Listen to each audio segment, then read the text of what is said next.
nós vemos uma imagem bastante triste. É de Goiás, com seu governador, médico, com um escritório da Emater, duas técnicas de agronomia, recebendo um grupo de jovens e seu motorista de ônibus, que foi fazer uma visita, porque eles foram aprovados dentro de um curso de agronomia. Lá eles receberam uma camiseta, e essa camiseta tem uma expressão bastante interessante para nós entendermos o que acontece no estado de Goiás, em todo o Cerrado, no governo federal, em toda a América Latina e no mundo. Vocês veem que a camiseta deles está escrito menos amor, mais glifosato, por favor. Receberam um docinho, e na parede está escrito Emater. É um órgão criado pelo grupo Rockefeller para fazer extensão rural no mundo, para vender seus produtos, seu crédito na diversificação dos seus negócios de petróleo. Foi proibida nos Estados Unidos, nós vimos antes, e agora ela passa a ser hegemônica em todos os países do mundo. Na atualidade está, junto com Bill Gates, com o Carlos Slim, na África, fazendo sua revolução verde tardia na África, e aqui domina as agrocorporações do agronegócios. Quando nós vemos menos amor e mais glifosato, quer dizer mais ódio e veneno. Nós, então, vamos um pouco dissecar isso para entender o que acontece na agricultura brasileira, o que acontece no Brasil, na América Latina e no mundo. Isso é fundamental entender. À esquerda, vocês veem um quadro pintado por Eugène Delacroix. Eugène Delacroix pinta um rei. Esse rei é mundialmente famoso porque ele se chama Átila, e é rei dos hunos, um dos povos bárbaros que se degladiava, se aliava com o Império Romano. Átila, nas terras dos vencidos, costumava semear sal, para que não nascessem os cultivos. O sal é tóxico para as plantas. Ele faz um dano. Então, onde não nascia cultivos, alimentos, havia fome, havia submissão. Vocês vejam que à direita está um livro. Esse livro foi escrito em 1945. O autor é Joseph Cocanor. Esse livro é um clássico, talvez seja o maior clássico, onde diz insos, na linguagem gaúcha, ervas daninhas, na linguagem tecnológica internacional, as guardiãs do solo. Então, vocês veem que há um contrassenso entre guardar a saúde do solo e usar sal no solo. Em 1933, os ingleses começam a fazer investigações científicas para usar substâncias, não para matar gente, mas para destruir o alimento das pessoas. E essa substância se chama MCPA, metilclorofenóxiacético. Essa substância vai ser utilizada como guerra na Segunda Guerra Mundial. Isso é uma grande realidade. Os alemães, ao saberem que suas batatas estavam em risco, seu alimento fundamental, sua fonte de carbono, eles vão bombardear com a Luftwaffe, a arma aérea alemã, os laboratórios da ICI, e vão matar muitíssimos cientistas desse projeto. Esse projeto migra para os Estados Unidos da América, através de uma empresa parceira chamada Dow Chemicals. E os americanos, na sua habilidade, sua praticidade, conseguem mudar, tirando um metil e agregando um cloro. Posteriormente, agregam mais um cloro e criam o famigerado 2,4-D, 2,4 de clorofenoxacético. Criam o 2,4,5-T, triclorofenoxacético. Essas serão as substâncias que poderão decidir a Segunda Guerra Mundial. E, em junho de 1945, 2 navios estão carregados dessas duas substâncias em mistura para destruir, através de pulverização, toda a agricultura japonesa. Não chegam a ser usados porque foram postos pela explosão das 2 bombas atômicas sobre Hiroshima e Nagasaki. Essa é uma realidade. Isso não se ensina nas faculdades de agronomia. Mas por que não se ensina? Porque isso é a ideologia do poder da indústria química. Nós nunca sabemos uma leitura, o que significa utilizar um herbicida num solo. É idêntico ao que fazia Átila nas épocas do Império Romano. Saber isso é fundamental para perceber e fazer ver ao camponês, ao estudante, a realidade. Quando você utiliza, e você pode ver isso no Rio Grande do Sul, em Minas Gerais ou no mundo, quando você usa o herbicida, você provoca uma paralisação da evolução da vida no solo. Você destrói os micróbios mais sensíveis e ficam aqueles micróbios mais resistentes, mais rústicos. As plantas desaparecem, aquelas que produzem flor, desaparecem aquelas mais evoluídas e que precisam mais diversidade no solo, uma matéria orgânica mais aperfeiçoada. Prevalecem aquelas grosseiras. Por isso vocês vão ver que no Rio Grande do Sul, quando se começa a utilizar os herbicidas, começam a desaparecer as flores nos campos e começam a surgir as milhãs, os papuãs, as braquiárias, os capim-colchão, os capim-marmelada e aqueles capim grosseiros, significando uma evolução. E essa evolução, o que significa?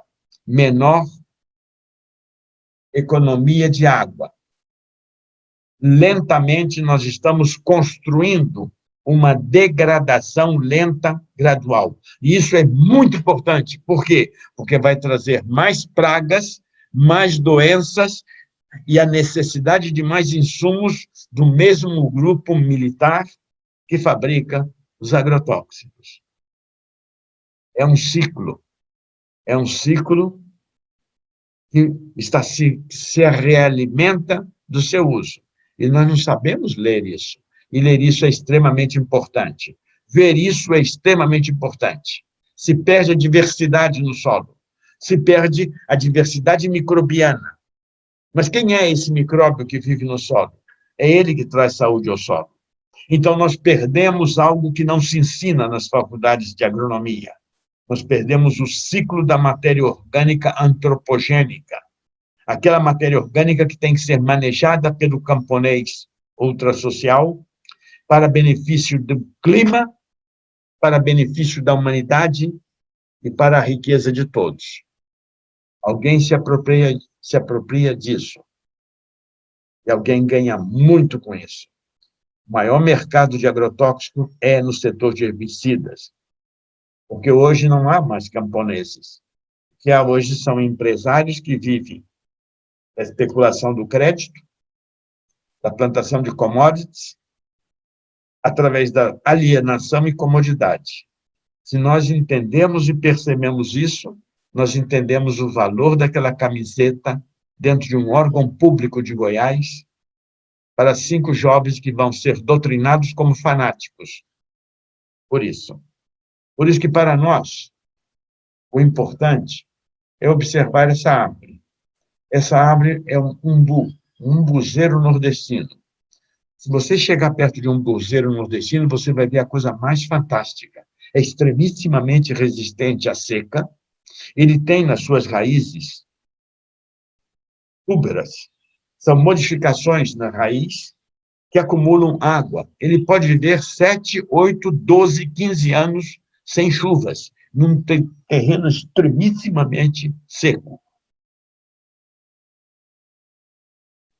Nessa árvore, quando você chega perto dela, você vê a infinidade de seres vivos que convivem com ela. Ultimamente, alemães, franceses, chineses estão estudando a composição da atmosfera em torno a essas árvores e as outras árvores também.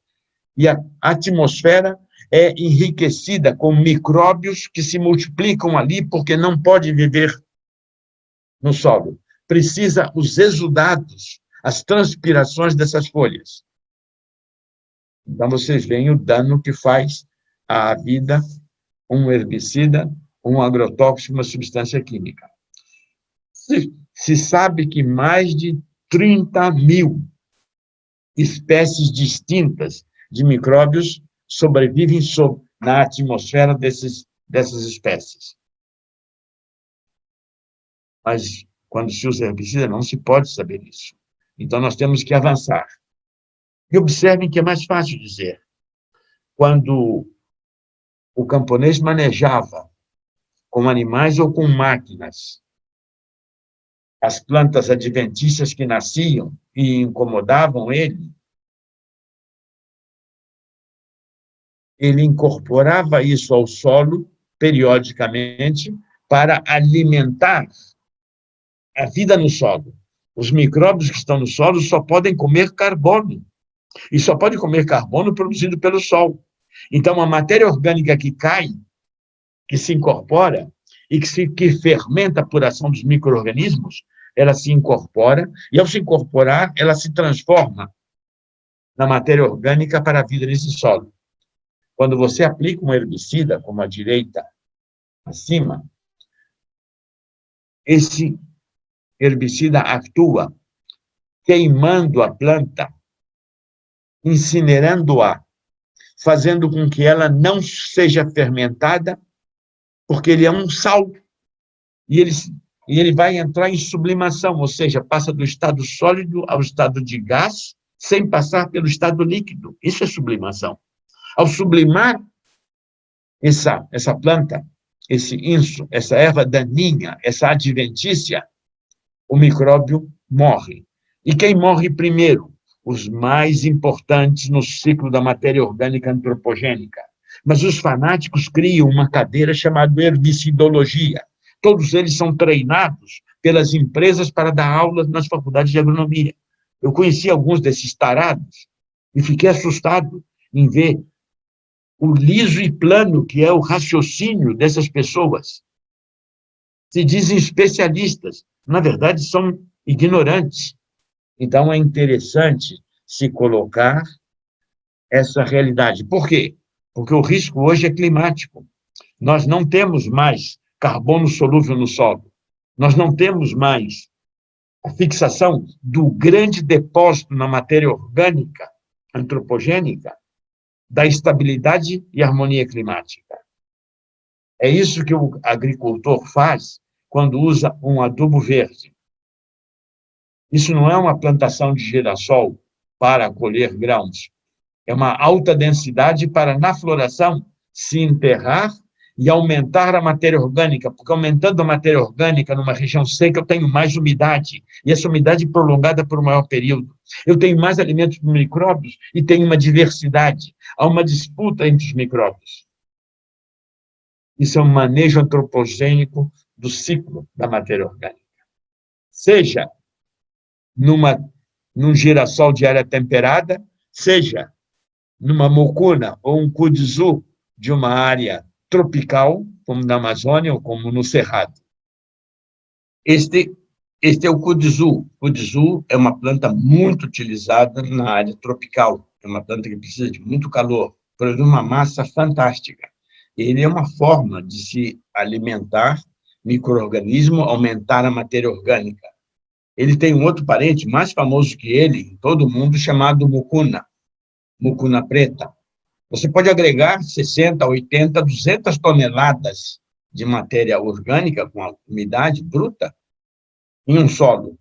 E esse manejo, é o ciclo da matéria orgânica antropogênica no solo. Mas preferem utilizar venenos. Esse manejo é comum em todas as áreas onde se faz uma agricultura, em consonância com o clima, para aumentar a quantidade. O feijão de porco é a mesma coisa no meio de cafezais, no meio de pomares, permite conservar a umidade, aumentar a biodiversidade de micro-organismos e fazer o solo evoluir para ter saúde. Do outro lado, que é o contrário, que é que quanto mais veneno se use, o ciclo acelere com mais degradação, mais doença, e se necessite mais e mais e mais veneno. Essa é a dependência do complexo industrial militar que nos domina hoje e nos envenena. O feijão de porco, as vígneas, são parte da alimentação. É o quarto feijão mais cultivado no mundo. E ele é um adubo verde fantástico, é muito resistente à seca. E transforma essa matéria no solo. E melhora essa matéria orgânica. Essa é a famosa cunhã. É uma planta nativa da região do Paraná, do Paraguai, da Bolívia, do Mato Grosso do Sul. Está em todo o mundo hoje. E nós precisamos começar a fazer isso. É isso que o bombeiro agroecológico faz. Ele maneja a matéria orgânica, manejando a biodiversidade microbiana e manejando a água do solo.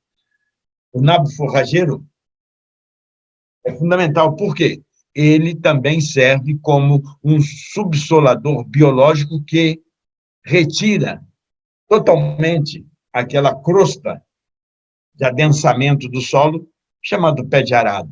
Ele faz isso sozinho, de forma barata. E você pode manejar isso dentro de um manejo, mas as empresas não querem que isso aconteça. Elas querem que você faça isso mecanicamente, gastando petróleo. Elas querem que você não use nada que seja vivo. Por quê? Eles querem cobrar isso. Eles querem sua dependência total. Esse é o famoso amaranto, uma planta típica de Bolívia, Peru e México, que também se usa para adubação verde, ademais de ser um cultivo alimentar. Esses valores são valores fundamentais, onde se ensina. Esses jovens hoje já estão com 60 anos, mas eles aprenderam na escola Terra de Educar esse tipo de cultivo. E esse tipo de cultivo ensinou a eles a fazer um novo tipo de agricultura, uma agricultura com independência, uma agricultura com vida, uma agricultura com clima, uma agricultura com o ciclo da matéria orgânica, antropogênica, total. Isso é fundamental para nós, para economizar e ter saúde, para evitar a praga. Evitar a praga é melhor do que combater anualmente a praga, porque alguém ganha com esse combate. A prevenção é autonomia, é biopoder camponês. É óbvio que nós temos que saber fazer as coisas. Então, quando eu enterro uma biomassa, quando eu faço a incorporação dessa biomassa ao solo, eu tenho que esperar um tempo, em amarelo, para que os micro-organismos a decomponham. E aí, no azul, vocês vejam que essa competição entre micro-organismos e a matéria orgânica não vai competir com a semente. Então, você tem que esperar um tempo entre a incorporação em verde até o ponto onde os nutrientes estão livres para a semente ser semeada. Você não pode colocar uma semente ali, porque a proliferação é tão grande antes que a semente vai ser atacada pelos próprios micro-organismos que estão disputando pelo seu aumento de população. Então, essas curvas do verde, do amarelo e do azul têm que ser respeitadas. É óbvio que no Rio Grande do Sul isso pode tardar 30, 60, 90 dias. No Amazônia, isso passa de 12, 15, 20 dias, 30 dias. Então, nós temos que ter o conhecimento do manejo para poder fazer isso. E isso é fácil. Isso é feito em altíssima escala, em grandes regiões. Os japoneses, na década de 60, semeavam algodão em 6, 8, 10 mil hectares fazendo manejo. E não faziam todo o manejo de uma vez só. Iam fazendo por parte, porque a sideração, ou seja, quando você faz essa aplicação de matéria orgânica, você repete ela a cada 7 anos, a cada 10 anos ou a cada 5 anos. Depende do tipo de clima e do tipo de solo. Então, você pode dividir a sua área em 5 partes, em 7 partes ou em 10 partes. Você produz a própria semente para fazer o manejo. Mas isso não é ensinado. Por que não é ensinado? Porque não interessa o capital internacional dos grandes bancos do complexo industrial militar.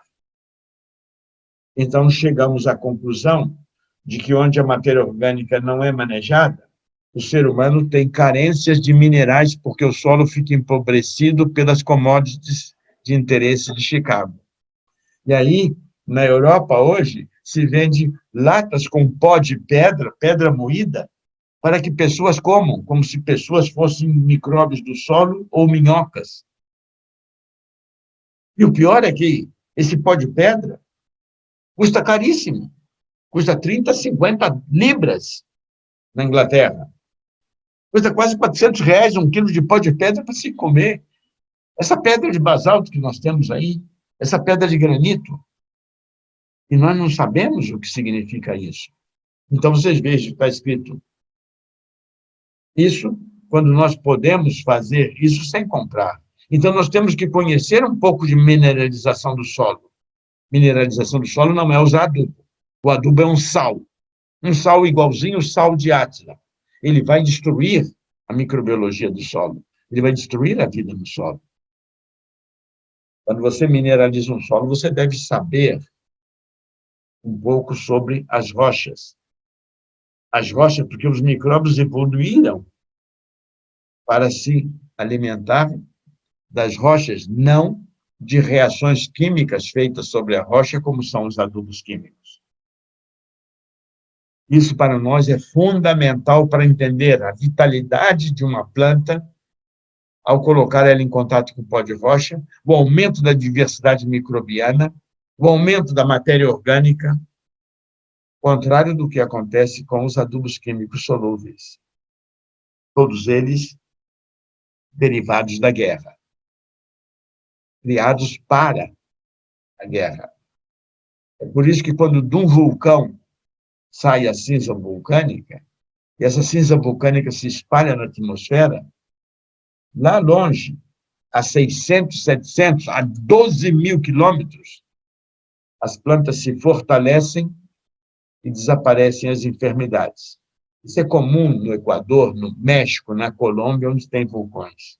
Onde não tem vulcões, nós somos obrigados a moer as rochas, principalmente no Brasil, onde os solos são muito antigos e a agressão com os venenos é muito forte.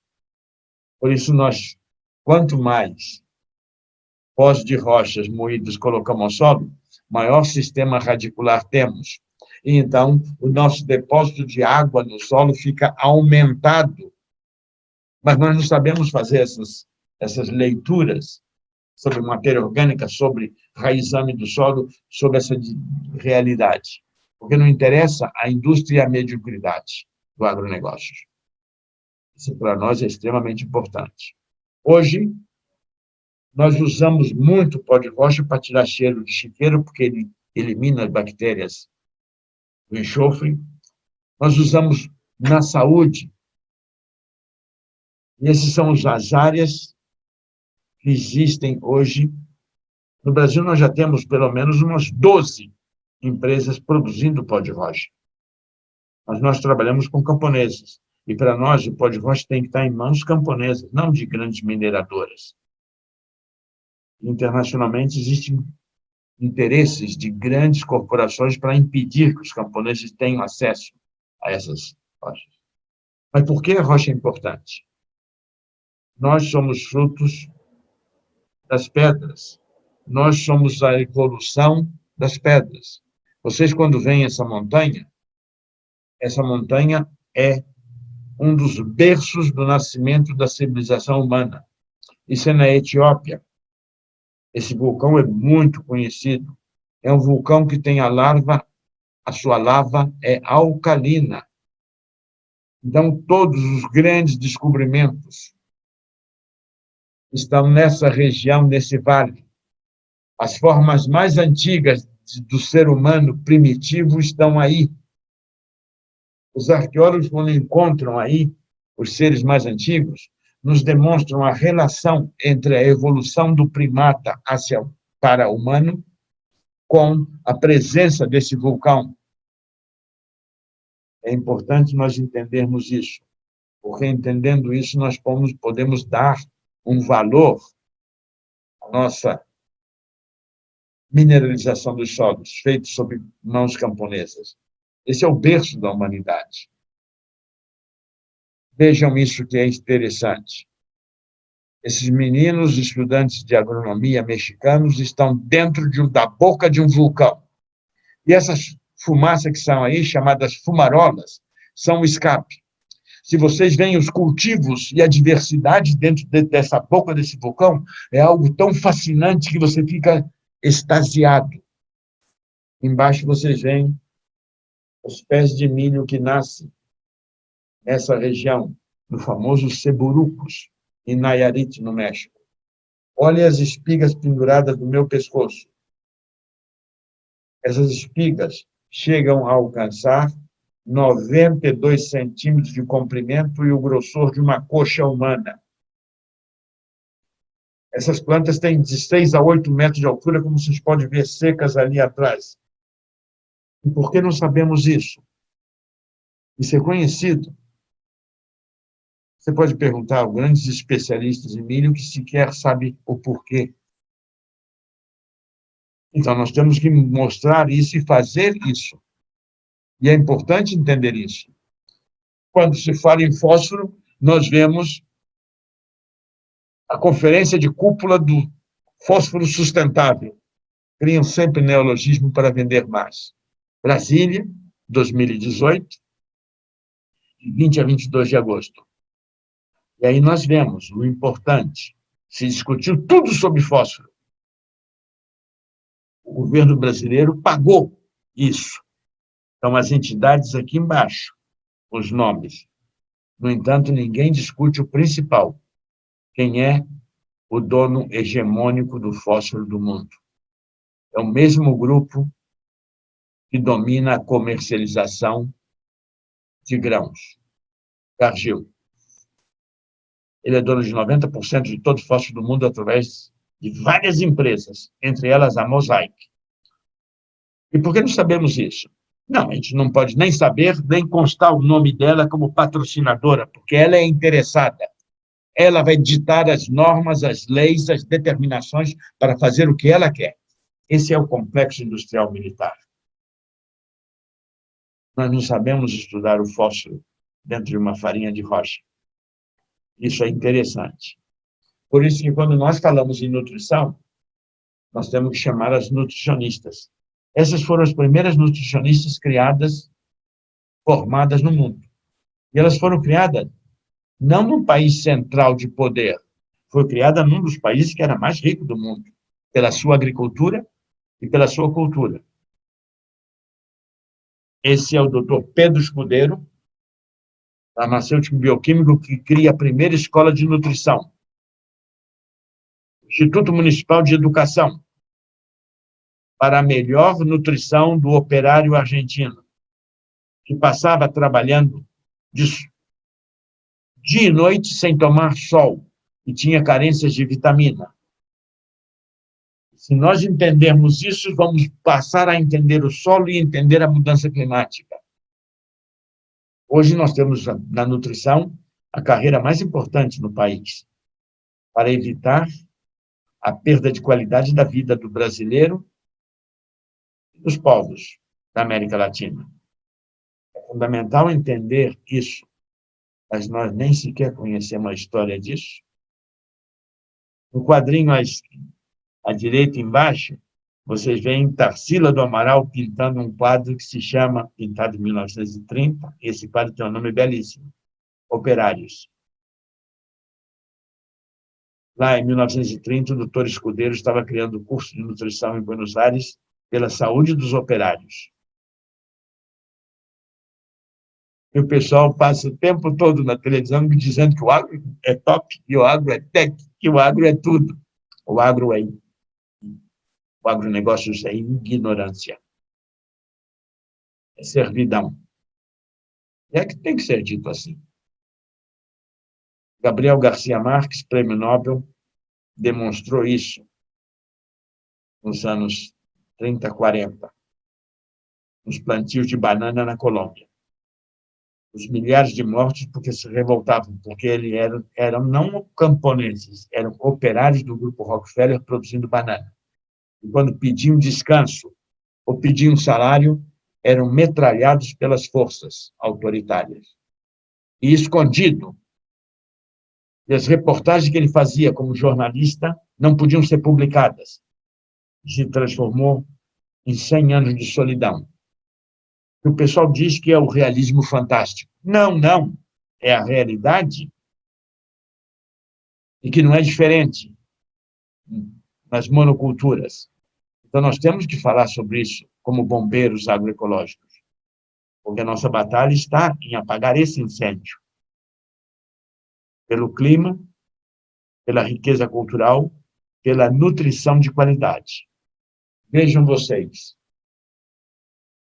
esse quadro é feito em 1850 e é feito por uma empresa alemã, o manejo ou gerência dos ossos, nos frigoríficos do senhor Liebig, no Uruguai, na Argentina, que depois nós vamos chamar de frigorífico Swift Anglo, Wilson, em função da perda de hegemonia de Liebig sobre os seus frigoríficos para pagar as dívidas da Primeira Guerra Mundial. O que se podia e que se pode fazer com os ossos? Se pode fazer estearina, se pode fazer pó de osso, se pode fazer glicerina, se pode fazer uma série de substâncias. Todos os adubos saíam do osso. Todos os alimentos, as rações, saíam dos ossos. Mas nós não conhecemos isso. Por isso que quando nós ensinamos os camponeses a queimar os ossos por higiene e queimando os ossos para evitar que as crianças se machuquem, se firam nesses ossos que o cachorro espalha, que os animais espalham pelo campo, e que possa provocar uma gangrena, um tétano numa criança. Nós queimamos eles, e depois de queimados eles, nós queimamos uma segunda vez por segurança, transformamos em farinha, já está queimado a segunda vez, e essa farinha, como vocês vão ver na prática, são reduzidas com melaço a produzir fosfatos. E esses fosfatos são uma forma de alimentar o solo e criar saúde na planta para não precisar usar o fósforo sustentável da Cargill. É uma luta ideológica, sim, uma luta ideológica, mas é uma luta tecnológica, onde servidão e autonomia estão se confrontando e defrontando. Então, fazer fosfitos é economizar, é conhecer e é praticar tecnologia. Esse é o bombeiro que ensina. Por isso, para nós, quando nós queimamos serragem ou resto de cultivos, como caroço de açaí, como palha de coco, como todas as palhas para fazer carvão vegetal e colocar no solo, isso é o manejo antropogênico da matéria orgânica do solo. É esse carvão que vai acumular mais matéria orgânica, vai servir de abrigo para micróbios e vai aumentar a produtividade até em 150%, comprovadamente, há mais de 30 anos. Mas por que não sai isso nos meios de comunicação? Por que não se pode? Não, não pode, porque isso aí é especial para as grandes corporações, porque elas vão vender serviço ensinando você a fazer isso. Por isso que nós fazemos isso com 30, 40 anos de antecedência e explicamos aos agricultores organizados o que significa. É nesse carvão que vai se multiplicar as micorrizas, que vão trazer vida e oferecer um fósforo orgânico que não é comprado de grandes corporações. Esse é o caminho que fazemos.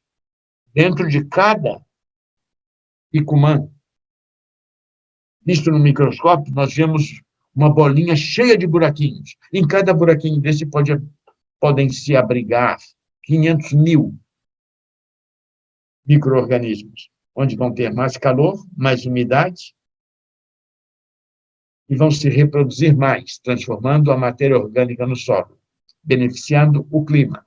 Então, vocês vejam que é um ciclo, onde tudo está interligado a tudo, em benefício da vida e do biopoder camponês. À esquerda, embaixo, vocês veem escrito fulureno, está uma bolinha feita lá no século XV por Leonardo da Vinci e Cosaedro de da Vinci. Então, nós temos que começar a ter mais ciência, mais conhecimento, para não repetir coisas de ignorância, de fanáticos, que espelham ódio em cima de suas manifestações. Por isso que as micorrizas são fundamentais, e elas estão na terra camponesa, mas elas não convivem com adubos solúveis, elas não convivem com venenos, elas desaparecem com venenos. Então, nós temos que deixar de usar o veneno para produzir a vida no solo. Se nós vimos os danos nas aulas anteriores dos venenos, e estamos vendo dos herbicidas agora, nós temos que ver os benefícios das micorrizas. E essas micorrizas são estratégicas hoje no mundo. Mas as empresas querem vender micorrizas, e nós temos que cultivar elas no nosso solo. Por isso, vocês vão ver que a nossa estratégia não foi começar com micorrizas. Foi lá, 40 anos atrás, começar com biofertilizantes e ver como os biofertilizantes podiam ajudar o agricultor a deixar de usar o veneno. Tivemos algum apoio? Não. Tivemos só contrariedade e perseguição.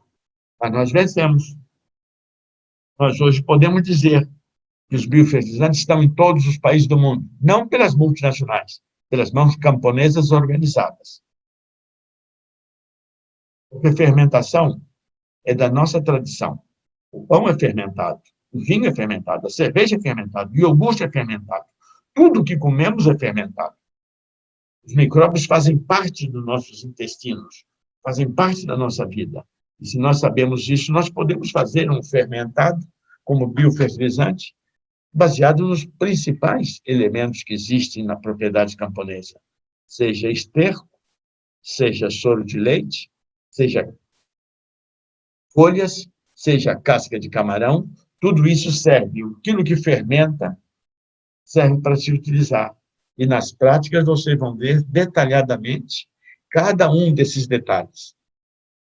E aí você vai ver o poder que tem na mão. Não é viver na comodidade e na alienação.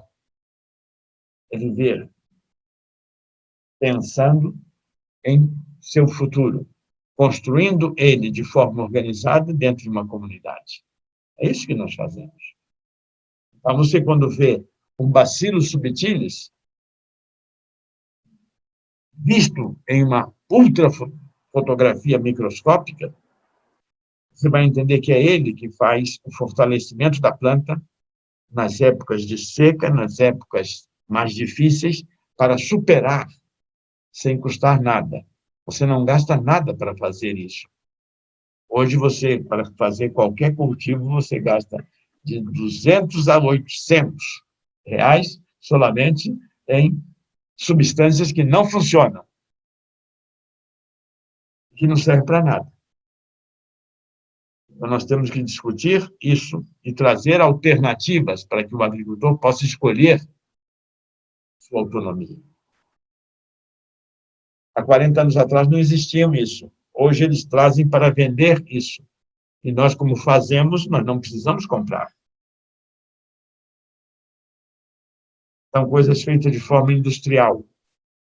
O agricultor, quando faz na sua casa, faz de forma artesanal, identitária, e tem por trás o domínio da tecnologia como cultura.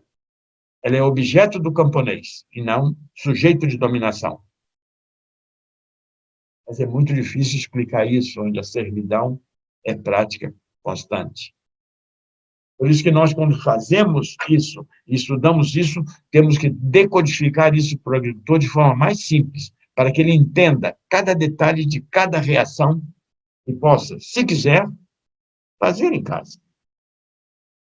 Mas ele precisa ter o conhecimento de que isso existe e está ao alcance dele. Observe a saúde desse bananal.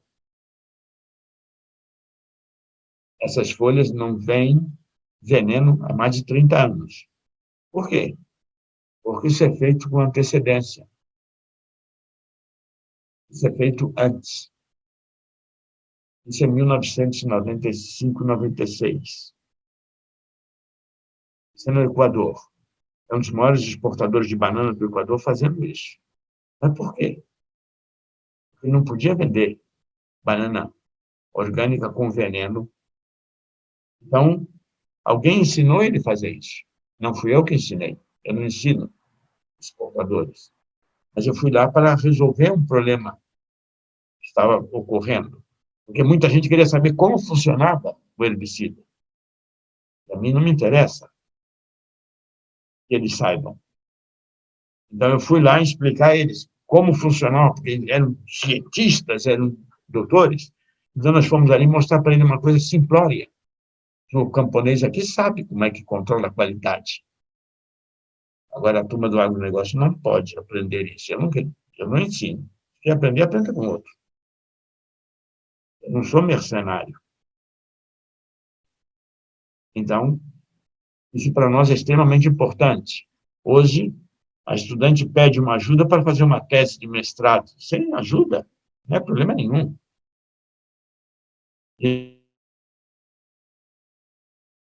Isso aqui estão as partículas proteicas que funcionam, que controlam pragas e doenças dentro de um biofertilizante. Essa é a equação. Mas, para nós, explicar isso, o mais fácil é explicar o que é trofobiose. O cientista Chaboussu chegou à conclusão que quanto mais bem alimentada uma planta, menos doença tem. O doutor Pedro Escudeiro já tinha chegado a isso 80 anos antes. Hipócrates chegou a isso há 800 anos antes. Mas a sociedade industrial moderna, do complexo industrial militar, não quer saber disso.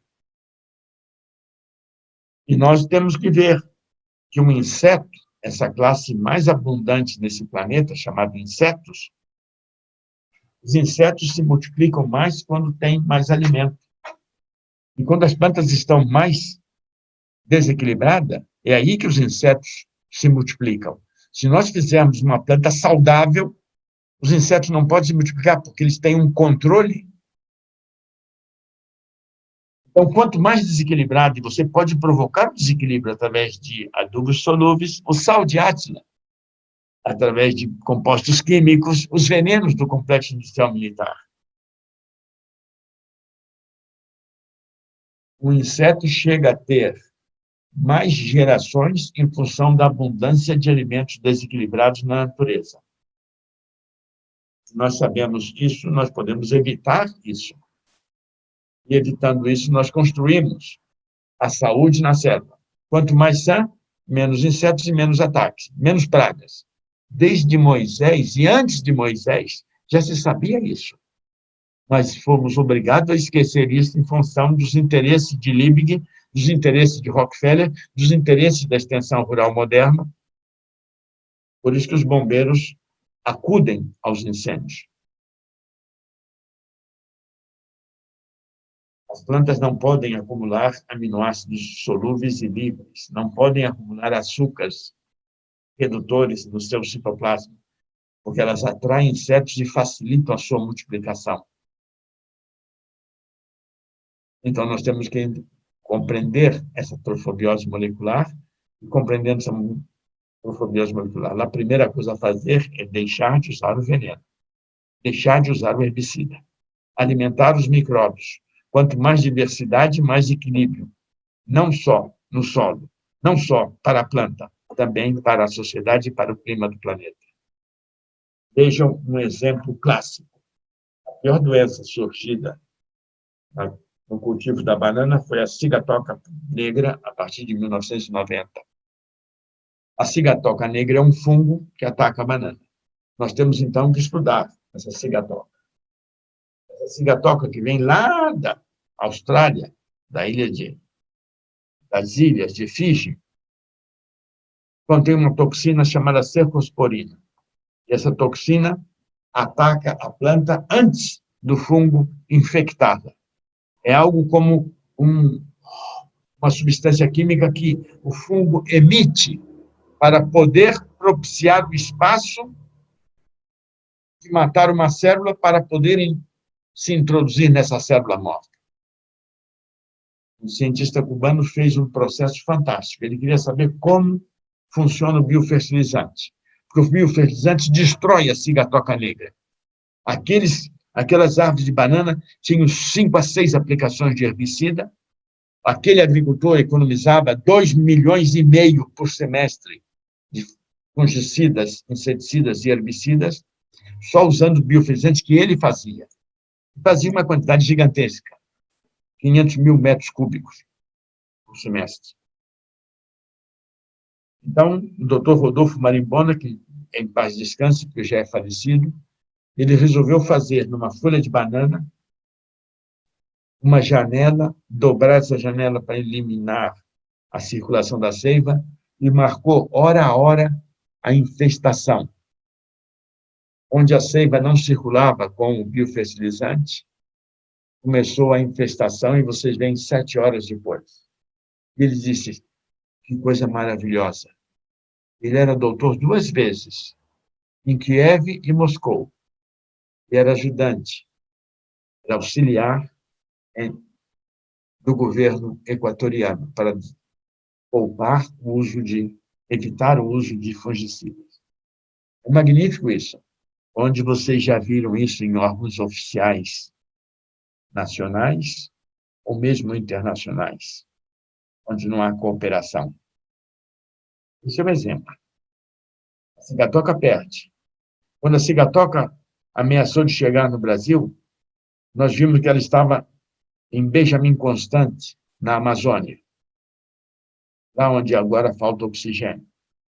Nós corremos para casa e avisamos todo o nosso pessoal do Rio Grande do Sul para usar pó de rocha no solo, pó de basalto, para evitar a cigatoca. E vocês vão ver a coisa mais fantástica.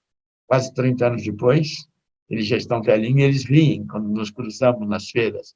E dizem, ela ainda não chegou, Sebastião. Eu digo, mas ela está ali, ela não tem condições.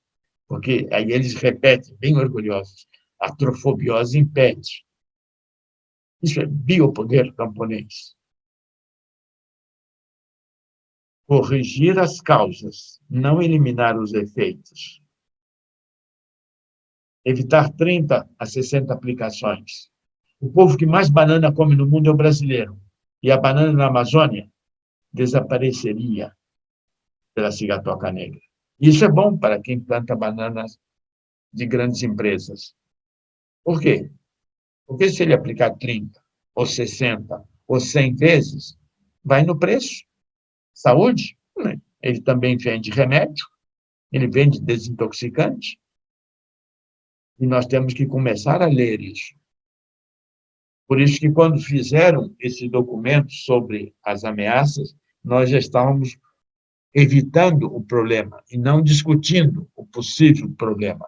Se vocês leem esse documento, vocês ficam tristes em entender o que ele diz ideologicamente. Está em inglês.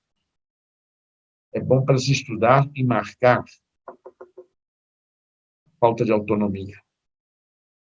A trofobiose, desde Moisés e Prócrates, ela é conhecida, escondida desde a Segunda Guerra Mundial.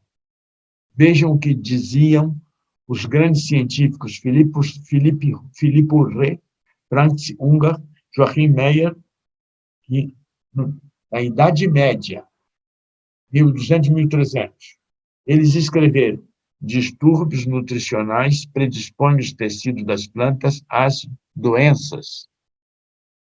Isso é uma verdade, mas é proibido se ensinar isso em fitopatologia.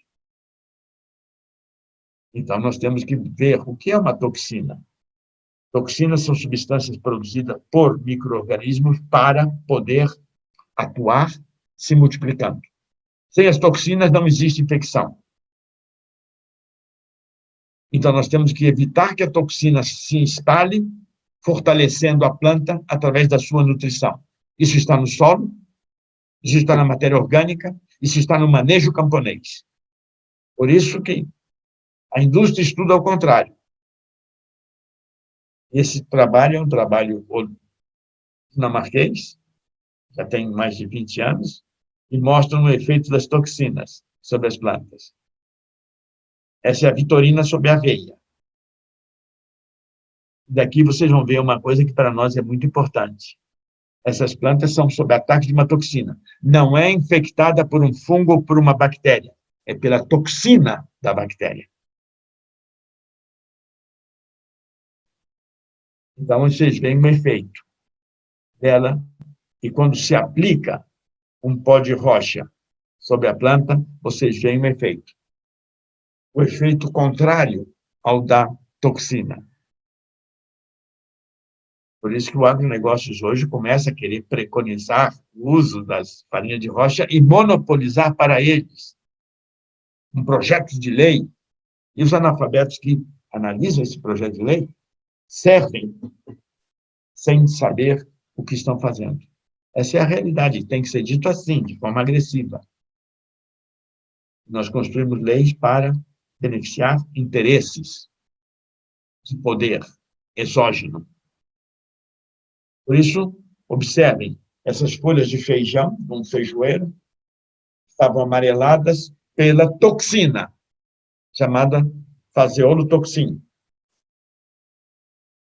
Depois foram aplicados biofertilizantes, e o biofertilizante destruiu a toxina e a planta começou a se recuperar. A data 1998. Nós estamos em 2021. Essa é a vergonha. Se eu, que sou um medíocre, tenho acesso a isso, por que aqueles que têm toda a predisposição de espaço, tempo e dinheiro não procuram isso? Por isso que quando você tem saúde no solo, as plantas têm substâncias saudáveis que impedem pragas. Nem mosca das frutas existe.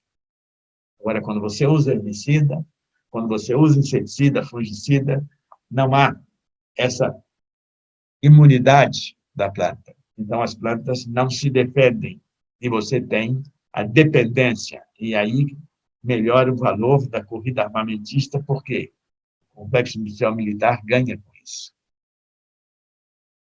Vejam, nesse quadro de Broco e Gomes, 1892, mulheres trabalhando na primeira indústria alimentar brasileira, que se chama Casa de Farinha, Afonas. Significa isso? Para nós, significa algo muito importante. É o alimento principal. Uma mandioca precisa ter muita saúde no solo e muita interdependência com micorrizas para produzir e ter qualidade, senão ela não tem qualidade. Por isso que quando fazemos um biofertilizante, até mesmo os indígenas ficam assustados com a qualidade do cultivo da mandioca, o sabor daquela mandioca. E você tem que tentar explicar para eles isso. E quando você explica para eles isso, você aprende, nas suas palavras, o que ele está querendo saber e o que você está precisando ensinar. Essa é a mão dupla. Isso é o biopoder camponês. Pois que quando nós fazemos as bonecas africanas para multiplicar as micorrizas, esse significado é magnífico. Nós pegamos as plantas nativas, chamadas adventícias, aquela que nasce onde não existe herbicida, Fazemos uma boneca e colocamos para secar. Ao colocar para secar, ela pendurada sobre um pano, não pode ser plástico, tem que ser pano para ventilar. Essa raiz que faz uma simbiose com a planta e oferece à planta fósforo, zinco e outros elementos menores, essa troca faz com que a planta economize até 10.000 vezes o fósforo. Ao secar essas bonecas, as micorrizas percebem que vão morrer por falta de alimento, porque a fonte de nutrição dela cessou. Elas são obrigadas a esporular, ou seja, a se multiplicar para poder manter a sobrevivência. Depois de 1 mês, 2 meses, 3 meses ou 5 anos penduradas secando, elas se conservam e você pode despertar essas esporas, que são as sementes dos fungos microscópicas, na água e aplicar sobre o solo. E aplicando eles sobre o solo, você vai ter a inoculação do solo. Mas nesse solo não pode ter adubos químicos solúveis, não pode ter sais de átila, não pode ter herbicidas, não pode ter venenos. Por isso que os maiores seres existentes nesse planeta são micorrizas. São fungos filamentosos micorrízicos. Não há plantas, são raríssimas as plantas que não exigem micorrizas, não fazem o apoio mútuo, não fazem a troca.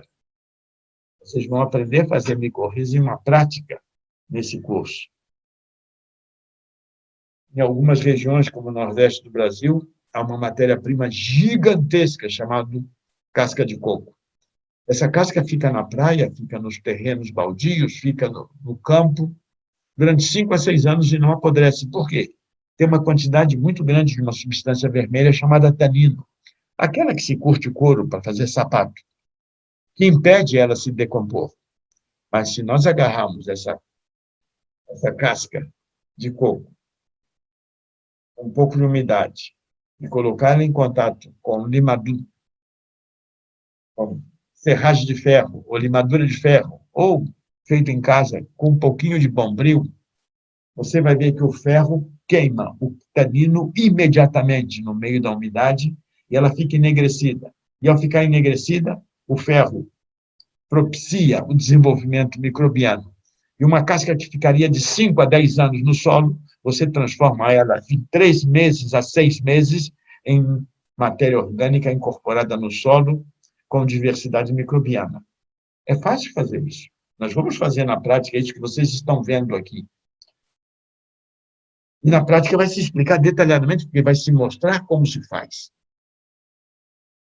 Aqui é muito mais para indicar algo como foi feito. E aí nós vamos entender a importância do ferro nesta matéria orgânica, desse ferro saprófito, desse ferro como siderófilo e todas as equações sob tutela camponesa de sua organização. E aí vocês vão entender o que é heterofobiose e ela está ao alcance da sua mão. E ao alcance da sua mão lhe propicia organização. Da mesma forma como na queima da lenha ou do resíduo para transformar em carvão. Carvão que nós estamos fazendo agora, misturado com um pouco de melaço e com um pouco de farinha de rocha. E a nossa farinha de rocha não é mais aquele pó arcaico de 30 anos atrás. Ele é algo que tem alimento para o micróbio, para aumentar a biodiversidade, para solucionar o problema do clima. Esse é o último avanço. Não tem 2 anos. Mas, porque quem começa a pensar, continua pensando sempre. Nós podemos usar casca de arroz no sul, pouquinho de açaí no norte, casca de coco no nordeste, fazendo com ela carvão de casca de coco.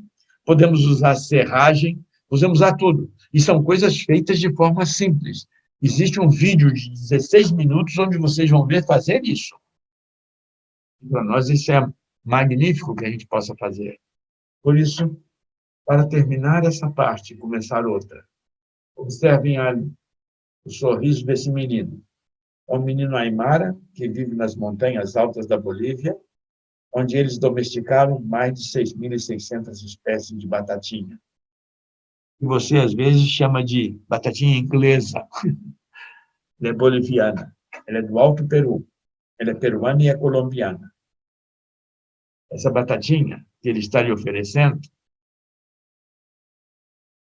é uma dádiva da evolução da humanidade. No entanto, hoje, surge uma empresa que coloca um gênio e diz que é dono da batatinha. Por quê? Porque existe um conluio que se apropria daquilo que o agricultor criou para explorar aquilo contra o agricultor. Em alguns países, já existem leis proibindo o cultivo de sementes ou cultivares que não sejam da indústria. Estados Unidos é um deles. Isso já está em toda a América Latina, com os mesmos erros de tradução nos projetos de lei. A empresa poderia ser dona de 33 mil avos, são 33 mil genes que tem a batatinha. Ela seria dona, então, de 33 mil partes da batatinha, e não dona de toda a batatinha. Mas o complexo industrial militar está armado para proteger o interesse dessas indústrias, e não proteger a humanidade. Esta é a realidade. Então, nós temos que ver que, quando nós falamos em evitar as pragas, nós temos que ir às nossas experiências e nossos trabalhos. Nós nunca tivemos problemas de mosca das frutas, onde o solo tinha saúde, onde os micróbios eram diversos no solo, porque as plantas se autodefendiam. Agora, onde se usa herbicida, se usa adubos químicos solúveis, o combate às pragas é crescente. E quanto mais combate, mais pragas surgem, mais veneno precisa, e é uma espiral louca, ensandecida.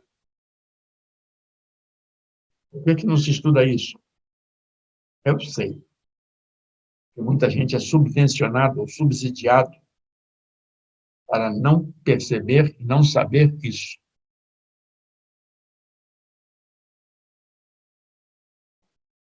Bovéria, metarrísio, baculovírus são técnicas de produção na propriedade rural e na organização camponesa para evitar o uso de venenos.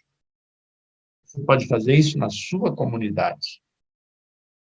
Nós tivemos o uso do baculovírus nos anos 80, até ele ser destruído por Syngenta, por Bayer, por Monsanto, pelo governo, porque causava prejuízo às empresas. Você pode controlar o mandarová do fumo, o mandarová da mandioca com baculovírus, não usando veneno. Quantas famílias tinham o seu freezer para guardar isso de um ano para o outro? Então, nós temos quanto da cana-de-açúcar do Nordeste usava metarrísio para evitar a cigarrinha. Esse é o futuro. Isso já é aplicado em toda a Europa, em todos os países industriais hoje, de forma intensiva e extensiva. Aqui, o governo se vangloria de haver liberado 400 novos velhos herbicidas na agricultura. E aí você vê a realidade em que vivemos.